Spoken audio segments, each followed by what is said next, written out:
আসসালামু আলাইকুম। আজকে আমি যাচ্ছি একটা বিয়ে বাসায়। সেখানে আজকে গায়ে হলুদ। তো সেখানে আমি ফটোগ্রাফি করব আর সেগুলো আমি আপনাদেরকে দেখাবো। তো চলেন যাওয়া যাক। ভাবলাম যাওয়ার আগে দেখিনি সবকিছু নিয়েছি কিনা। প্রোগ্রামে যাওয়ার পর যদি দেখি কোনো কিছু ফেলে আসছি তাহলে অনেক বিপদে পড়তে হয়। তাই ব্যাগগুলো চেক দিয়ে দেখলাম সবকিছু ঠিক আছে। এলাকাতে রাস্তার কাজ চলতেছে।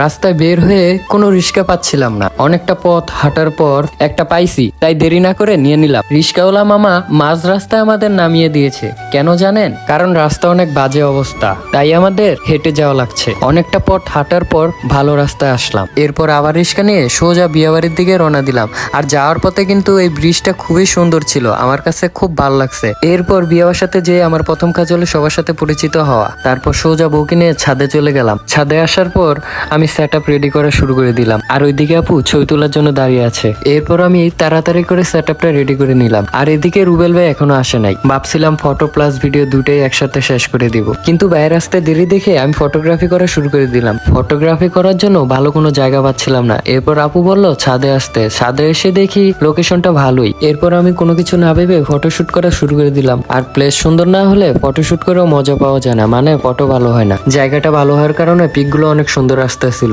আর আজকের ওয়েদারটাও অনেক সুন্দর ছিল, তাই পিক তুলে আমি অনেক মজা পাইছি। আর আমার ভিডিও করতে হেল্প করছিল আমার ছোট ভাই সাকিব। ওহো, আর বলতেই তো ভুলে গেছি, আজকের প্রোগ্রামটা ছিল সালাম স্টুডিওর। আর আমার ফটোগ্রাফির পেজের নাম শাওন ওয়েডিং ফটোগ্রাফি। আর আমি এই ভিডিওটা আপলোড করবো আমার নতুন পেজে। তো আমি ফটো তুলতে থাকি আর আপনারা দেখতে থাকেন।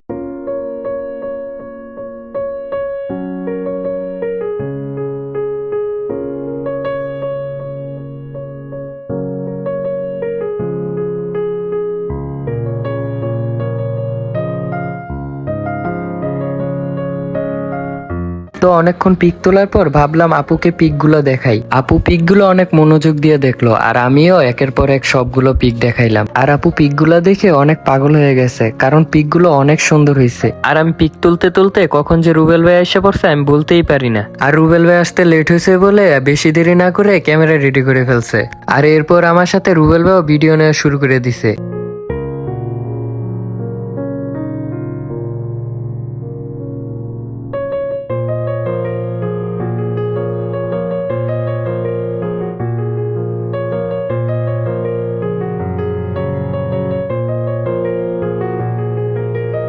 আমি আপুকে পোস্ট দেখাই দিতেছিলাম। এরপর আপু কনফিউজ হয়ে গেছে কিভাবে পোস্টটা দিবে। এরপর আপু অনেক কষ্ট করে পোস্টটা দিল। ছাদে আমার পিক তোলা শেষ। রুবেল ভাই দেরি করে আসছে বলে ভিডিও নিতে পারে নাই। তারপর রুবেল ভাই বিভিন্নভাবে কিছু ভিডিও নিল। তাই কিছু ভিডিও নিয়ে সোজা নিচে চলে আসলাম। আর নিচে এসে লাইটিং এর সামনে কিছু পিক নেওয়া শুরু করে দিলাম। লাইটিং এর সামনের পিকগুলো খুব সুন্দর হয়েছিল। আর পিক তোলার সময় আমাদেরকে ছোট্ট বাবুরা খুব ডিস্টার্ব করতেছিল। এরপর পিক তোলা শেষ করে আমরা সোজা আপুকে নিয়ে স্টেজে রওনা দিলাম। আর আপনারা তো জানেনই প্রতিটা মেয়েরই স্বপ্ন থাকে তার বিয়েতে খুব এনজয় করবে, আর আপুও সেটাই করলো। আর হ্যাঁ, আপুর বিয়েটা ছিল রিলেশনশিপের, তাই তো আপু একটু বেশিই খুশি।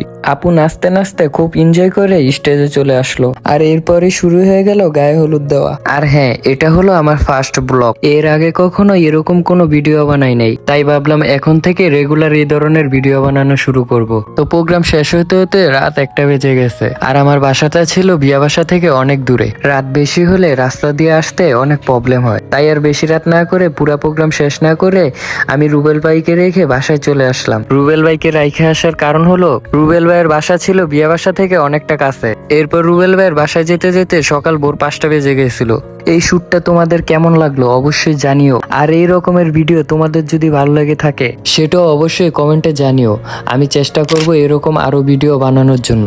আচ্ছা যাই হোক গাইস, আজকের ব্লগটা এই পর্যন্তই ছিল। সবাই ভালো থেকো, সুস্থ থাকো। খোদা হাফেজ।